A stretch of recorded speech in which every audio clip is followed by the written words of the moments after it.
అయితేనే పిటిషన్ కూడా ఇవ్వడం జరిగింది. దానిపైన మీ అభిప్రాయం ఏంటి? ఇది ఇప్పుడు ఎలక్షన్స్ కి ఏమైనా ఎఫెక్ట్ అయ్యే ఛాన్స్ ఉందా?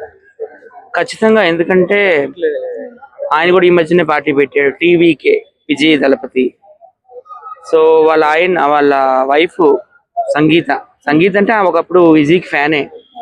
1999లో ఇద్దరు కూడా మ్యారేజ్ చేసుకున్నారు. సో ఎలక్షన్ చూస్తే ఇంక 1 year కూడా లేవు తమిళనాడు ఎలక్షన్స్. సో ఈ సందర్భంగా ఇలాగా ఆమె డైవర్స్ కావాలి, 2 years నుంచి మా ఇద్దరం సెపరేట్ గానే ఉంటున్నాము విజయ్ నేను అని చెప్పేసి పోలీస్ కేసు పెట్టడం జరిగింది. అలాగే నా భర్తకు ఒక హీరోయిన్ పేరు చెప్పొచ్చు అంటారా? చెప్పచ్చా? త్రిషతో ఎఫ్ఐఆర్ ఉంది. 2 years గా నన్ను పట్టించుకోవడం లేదు, నేను కూడా ఫైనాన్షియల్ గా చాలా ట్రబుల్ అవుతున్నానని కేసు ఫైల్ చేసిందని విన్నాను. సో ఖచ్చితంగా విజయ్కి అయితే ఎఫెక్ట్ అవుతుంది. ఎలక్షన్ లో ఓడిపోయే ఛాన్సెస్ ఉన్నాయి. అంటే చాలా మంది ఏమంటున్నారంటే ఇప్పుడున్న ఎవరైతే ఉన్నారో పార్టీలో అధికారంలో ఉన్నారో వాళ్ళు చేయిస్తున్న డ్రామా ఇది అని కొంతమంది అంటున్నారు. మరి నిజంగానే వాళ్ళ నుంచి ఏమన్నా ఉందంటారు ఇక్కడ? లేదు, విజయ్ పార్టీ పెట్టక ముందు నుంచే వాళ్ళిద్దరి మధ్య డిస్ప్యూట్స్ ఉన్నాయి. సంగీత తన పేరు, శ్రీలంకన్ తమిళియన్ కదా తను. అప్పట్లోనే వార్తలు వచ్చాయి కదా వీళ్ళిద్దరి మధ్యన గొడవలు అవుతున్నాయి, ఎందుకంటే విజయ్కి ఏదో హీరోయిన్ తో ఎఫ్ఐఆర్ ఉందని అప్పట్లోనే మాట్లాడు. విజయ్ పార్టీ పెట్టక ముందే.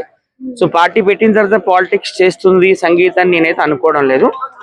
సో ఎనీవే ఇద్దరు పిల్లలు ఉన్నారు, వాళ్ళకి ప్రేమించి పెళ్లి చేసుకున్నారు. విజయ్ ఫ్యానే ఆమె, సంగీత ఫ్యాన్ ని పెళ్లి చేసుకున్నాడు విజయ్. కానీ ఇలా జరగడం నిజంగా దురదృష్టకరం. ఖచ్చితంగా ఆయనకి ఎలక్షన్ కి అయితే మాత్రం ఈ న్యూస్ అయితే ఎఫెక్ట్ అయితే పడేటట్టే ఉంది. అంటే అందరిలో ఇప్పుడు పెద్ద క్వశ్చన్ మార్క్ ఏంటంటే ఒక హీరోయిన్ పేరుని తీసుకొని రావడం, ఆ హీరోయిన్ కూడా ఇప్పుడు ట్రెండింగ్ లో ఉండడం కూడా జరిగింది. అండ్ వీళ్ళిద్దరు కలయికలో కూడా ఒక సినిమా కూడా వచ్చింది.